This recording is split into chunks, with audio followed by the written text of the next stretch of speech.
अस्सलाम वालेकुम नाज़रीन, सियासत की खबरों में आप सबका इस्तकबाल है। मैं हूं मोहम्मद असलम हुसैन। सबसे पहले नजर डालते हैं आज की कुछ अहम सुर्खियों पर। वजीर आजम नरेंद्र मोदी की मौजूदगी में चीफ मिनिस्टर्स की तौहीन। चीफ मिनिस्टर महाराष्ट्र चौहान की जानिब से जलसे का बाइकआउट। तक़सीम रियासत कानून के तहत गवर्नर को इख्तियारात बरकरार। तेलंगाना हुकूमत को कोई नुकसान नहीं। वजीर दाखिला राजनाथ सिंह की TRS MP से वजाहत। सरमायाकारों के लिए रिश्वत से पाक माहौल का तयक़ुन। सिंगापुर के ताजिरों से के चंद्रशेखर राव का खिताब। नायब सूबेदार ने 1,34,000 रुपए के लिए फौजी राज फरोख्त कर दिए। CCS पुलिस की तफ्तीश में इंकशाफ। चलिए नाज़रीन, बढ़ते हैं खबरों की तफसील की तरफ। वजीर आजम नरेंद्र मोदी की मौजूदगी में सियासी हरासानी और रियासती चीफ मिनिस्टरों की तौहीन का सिलसिला जारी है। हरियाणा के chief minister Bhupendra Singh Hooda, chief minister Maharashtra Prithviraj Chavan के बाद अब चीफ मिनिस्टर झारखंड हेमंत सोरेन तीसरे लीडर हैं जिन्हें मोदी के साथ शहनशीन पर बैठने से तौहीन आमेज सलूक का सामना करना पड़ा। चीफ मिनिस्टर महाराष्ट्र पृथ्वीराज चौहान ने मोदी के साथ शहनशीन पर बैठने से इनकार कर दिया। मुल्क के वजीर आजम की हैसियत से मोदी ने रियासती चीफ मिनिस्टरों के वक़ार और इज्जत का कोई ख्याल नहीं रखा।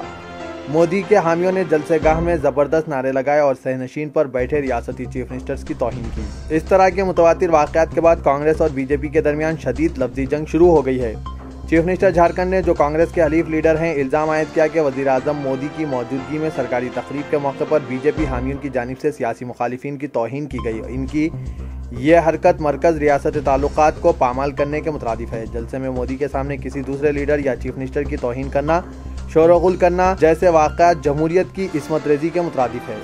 रांची में मुनक़िदा एक सरकारी तकरीब में जहां नरेंद्र मोदी ने तरक्याती प्रोजेक्ट्स का इफ्तिताह किया, सोरेन को बीजेपी कारकुनों के बशमुल जलसे में शरीक अवाम की वोटिंग और सियासी हरासानी का शिकार होना पड़ा। JMM लीडर सोरेन ने जैसे ही माइक संभाला तो वो शोरगुल करने वाले बीजेपी कारकुनों के हुजूम को खामोश रहने की तलकीन कर रहे थे, लेकिन वो नाकाम रहे।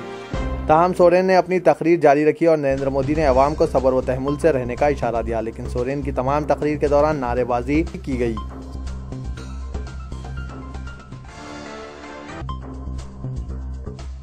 सुप्रीम कोर्ट ने गवर्नर उत्तराखंड डॉक्टर अजीज कुरैशी की जानिब से दाखिल करदा दरख्वास्त रद्द पर मरकज को नोटिस जारी की है। गवर्नर की हैसियत से इस्तीफा देने के लिए मरकजी मोतमद दाखिला के ज़बानी दबाव और हिदायत को चैलेंज करते हुए अजीज कुरैशी सुप्रीम कोर्ट से रुजू हुए हैं।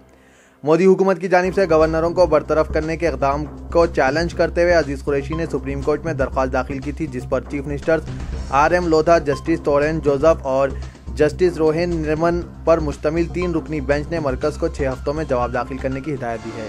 सुप्रीम कोर्ट की बेंच ने अजीज कुरैशी की दरख्वास्त की समाअत की है। चीफ जस्टिस ऑफ इंडिया ने सीनियर वकला और साबिक वज़रा कपिल सिब्बल और सलमान खुर्शीद की बहस की समाअत की, जिसमें दोनों वकला ने मोतमद दाखिला अनिल गोस्वामी के रोल पर सवाल उठाया है और कहा कि दस्तूर के आर्टिकल 156 से मुतालिक जब मामला सामने आया है तो इस केस की समाअत 5 रुकनी दस्तूरी बेंच को करनी होगी। दस्तूर के आर्टिकल 156 में मुदाखलत एक गवर्नर की बरतरफी में सदर जमहूरिया की मंजूरी से मरबूत है, तो ये मामला दस्तूरी बेंच के ही सुपुर्द होना चाहिए। कपिल सिब्बल ने कहा कि 30 जुलाई को मोतमद दाखिला ने गवर्नर को फ़ोन किया और इन्हें इस्तीफे के लिए जोर दिया और ये बावर कराने की कोशिश की कि अगर उन्होंने इस्तीफा नहीं दिया तो इन्हें बरतरफ कर दिया जाएगा, जबकि गवर्नर को ओहदे पर बरकरार रखना या हटा दिया जाने का इख्तियार सिर्फ सदर जमहूरिया को हासिल है।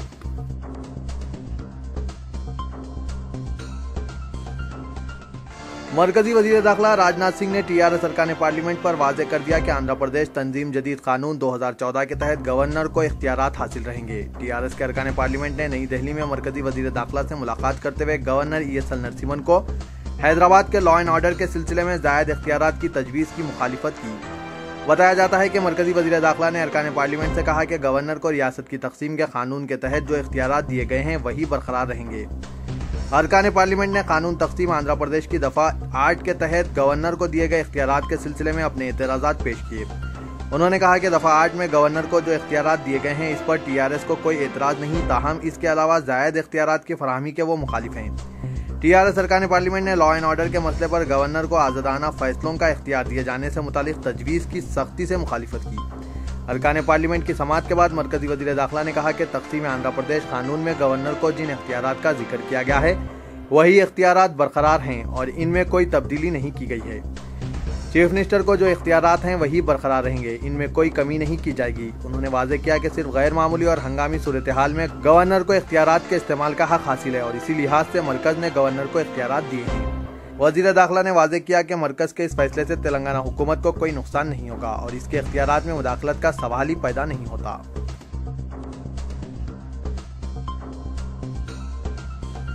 मरकजी वजीर एम वेंकैया नायडू ने बेहतर मुस्तकबिल के लिए बैरून मुल्क का रुख करने वाले नौजवानों से अपील की कि वो वतन वापस आ जाएं और कौम की तामीर में अहम रोल अदा करें और समाज की खिदमत करें। मरकजी वजीर शहरी तरक्याती व पार्लिमानी उमूर CSIR Indian institute of chemical technology की 70वीं सालाना तकरीब के इख्तितामी इजलास से खिताब कर रहे थे। उन्होंने कहा कि बैरून मुल्क जाने में कोई कबाहत नहीं है, बाहर जाएं इसमें कोई मसला नहीं है, लेकिन वहाँ सीखें, कमाएं और वतन वापस हो जाएं। बिलाखिर आपको वापस आना और अपने मादर वतन की खिदमत करना है। ऐसा करने से ही आप खुश रह सकते हैं। आपको अपनी मादर वतन की खिदमत करना है ताकि समाज और आपके रिश्तेदार खुशी महसूस करें और आप खुद भी इससे इत्मीनान हासिल कर सकें। उन्होंने कहा कि हिंदुस्तान की सरजमीन अजीम सरजमीन है। यहाँ रहने बसने वाले हर शख्स में हर शोबे की मालूमात और सलाहियतें हैं। हर एक के पास इस ज़मीन और पानी की तासीर के नतीजे में सलाहियतें हैं। इस मुल्क में पैदा होने वाले अफराद अमेरिका और मगरबी ममालिक को गए हुए हैं। अगर आप अमेरिका जाएं और 10 डॉक्टर से बात करें तो इनमें निस्फ हिंदुस्तानी होंगे। उन्होंने कहा कि ज़रूरत इस बात की है कि हम इन सलाहियतों से फ़ायदा उठाएं। हमको जो लोग हिंदुस्तान छोड़कर चले गए हैं इनकी वापसी के लिए हौसला अफजाई करनी चाहिए।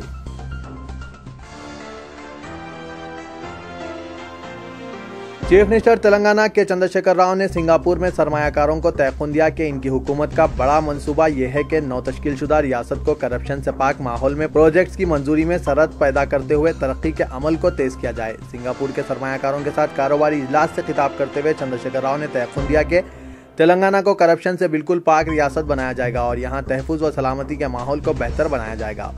वज़ीर आला ने खानगी शोबे की तरक्की के लिए सरमायाकारी के वसीतर मौक़े के ताल्लुक से इजहार ख्याल किया और कहा कि वो सनतों को तरक्की देने के अलावा ख़ास तौर पर इंफॉर्मेशन टेक्नोलॉजी के शोबे को तेलंगाना में तरक्की देना चाहते हैं। उन्होंने फार्मास्यूटिकल, फूड प्रोसेसिंग और ऑटोमोबाइल शोबे को भी तरजीही बुनियादों पर तरक्की देने के अज़ाइम का इजहार किया। उन्होंने तयक़ुन दिया कि इनकी हुकूमत सरमायाकारों पर पूरी तवज्जो देगी और इनके साथ जो ब्यूरोक्रेट्स की टीम है वो भी रास्त तौर पर और फौरी तौर पर सरमायाकारी से मुतालिक तजावीज़ पर फौरी हरकत में आएगी। इजलास में उन्होंने यह भी तयक़ुन दिया कि रियासत में दरकार बरक़ी सरबराही को यकीनी बनाया जाएगा और आइंदा 5 से 6 साल में 8000 मेगावाट बरक़ी की पैदावार में इजाफा किया जाएगा।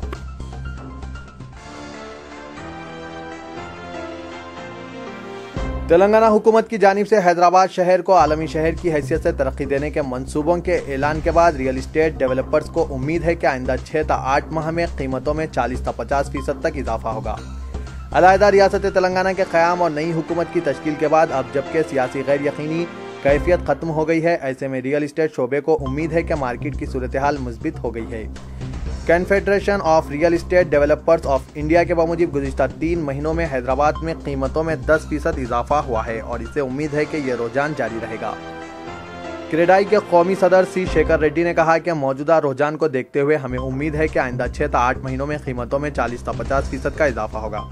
उन्होंने कहा कि ऐसा होना यकीनी है क्योंकि इन पर कीमतों में, टैक्स में और अफरात-ए-ज़र में इजाफा हो रहा है। हैदराबाद और पड़ोसी मेट्रो शहरों जैसे चेन्नई और बेंगलुरु में कुछ बेहतरी पैदा होने की उम्मीद है और जब बेहतरी पैदा होगी और हालात सुधरेंगे तो कीमतों में इजाफा होगा।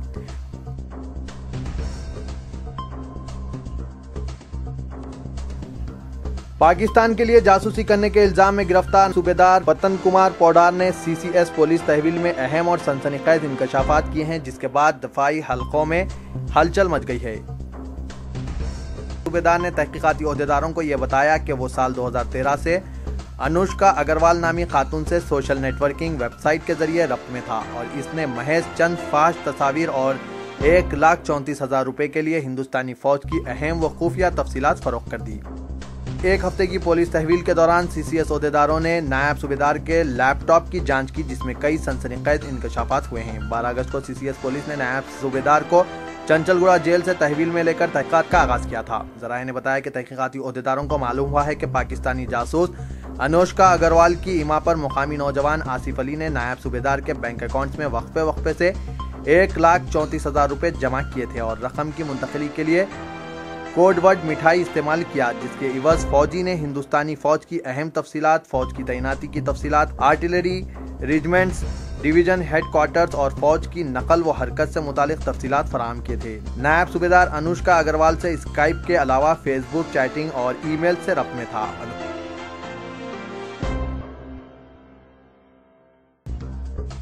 बहादुरपुरा पुलिस ने किशनबाग में पेश आए वाक़े के सिलसिले में 2 अफराद को गिरफ्तार कर लिया। पुलिस ने बताया कि मोहम्मद सलमान कुरैशी और मोहम्मद ओवैस के खिलाफ इक़दाम कत्ल का मुकदमा दर्ज कर लिया गया है। इन दोनों का पीर की शब मामूली सड़क हादसे के बाद जोगेंद्र सिंह और आनंदजीत सिंह से झगड़ा हो गया था, जिसके बाद दोनों ने जोगेंद्र सिंह पर हमला किया।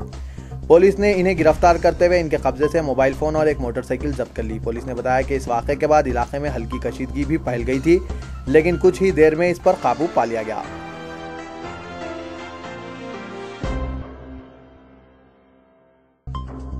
इंग्लैंड के खिलाफ टेस्ट सीरीज में इंतहाई नाकिस मुजाहरों और सीरीज में 1-3 की शिकस्त के बाद बीसीसीआई की जानिब से बैरूनी दौरों पर खिलाड़ियों को बीवियों और गर्लफ्रेंड्स को साथ ले जाने की इजाजत पर पाबंदी ज़ेर गौर होने की खबरें मंजर-ए-आम पर आ रही है। इस खबर का सोशल मीडिया खुसूसन फेसबुक और ट्विटर पर अवाम की जानिब से काफ़ी सताइश और बेहतर अमल करार दिया जा रहा है, क्योंकि शायकीन की बड़ी तादाद का मानना है कि बैरूनी दौरों पर खिलाड़ी क्रिकेट पर तवज्जो देने के बरअक्स अपनी खातून साथियों के हमरा सैर व तफरी और शॉपिंग में वक्त गुजारते हैं।